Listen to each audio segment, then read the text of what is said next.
However, the approach that I wanted to take in addressing the myths and mysteries in Islam is one of explaining what Islam is.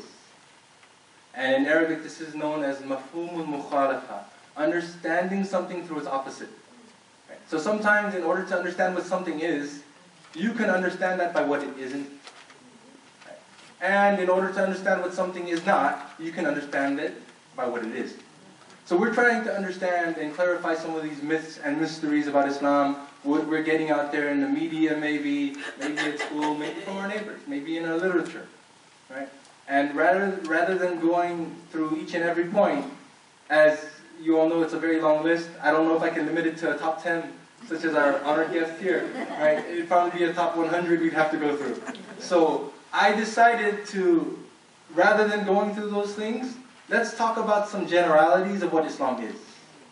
And there's no better way to understand what Islam is than by looking at the Koran itself, the revealed book of God upon His Prophet Muhammad, peace and blessings be upon him.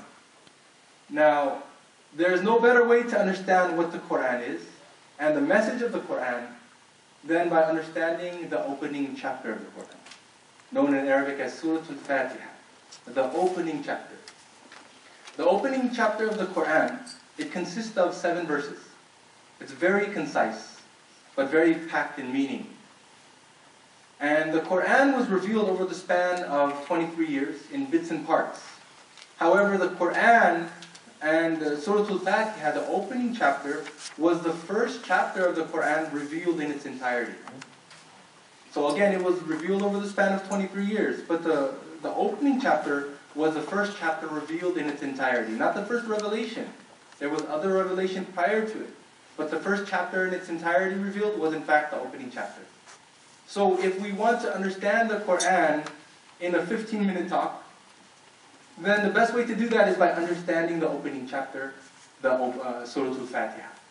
It is known as the quintessence of the Quran. It is a summation of everything mentioned in the Quran. And with that, one can even assert that the remainder of the Quran is actually an elaboration of the opening chapter. And for that reason as well, the opening chapter has been nicknamed as Ummul Kitab, Ummul Quran, and Al-Quran Al-Azim. 3 primary nicknames that this chapter has been given. It's termed as the matriarch of the Quran, the matriarch of the book, which is the Quran, and it is referred to as the great Quran itself. Just that one chapter. Because just as a mother gives birth to the family and to the rest of the children, this chapter gives meaning to the rest of the Quran. Now, it is only 7 verses, so we will go through those meanings. Before reading any, or before starting any chapter in the Quran, there is one phrase that is very pertinent to us to know as a Muslim or a non-Muslim. That we start every chapter with the phrase, Bismillahir Rahmanir Rahim. In the name of God, the All-Merciful and the Mercy-Giving. That's how we start every chapter of the Quran.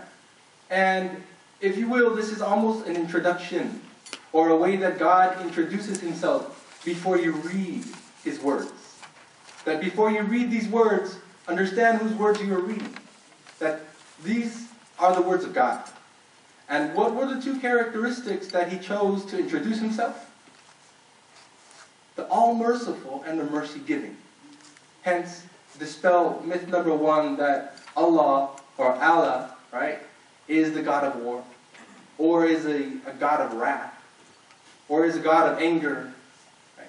These are things that are not fair to attribute to Islam.